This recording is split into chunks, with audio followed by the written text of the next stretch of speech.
like many of his contemporaries, draws heavily and widely on the natural world.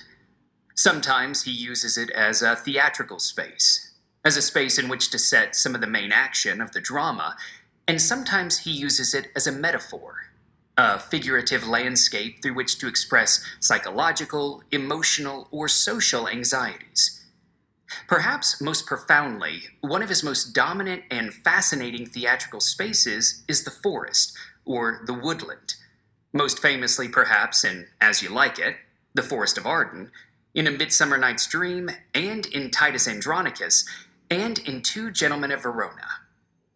In the comedies, of course, the forest is particularly interesting because it offers a space of transformation, of magical exploration, of the fulfillment of fantasy, and of a kind of escapism, a festive escapism.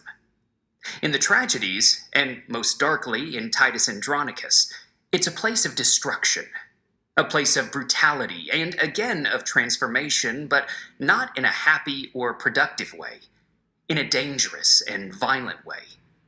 So, in terms of the use of the natural world on the stage and in the drama, it is always significant and it is always used to amplify aspects of the performance.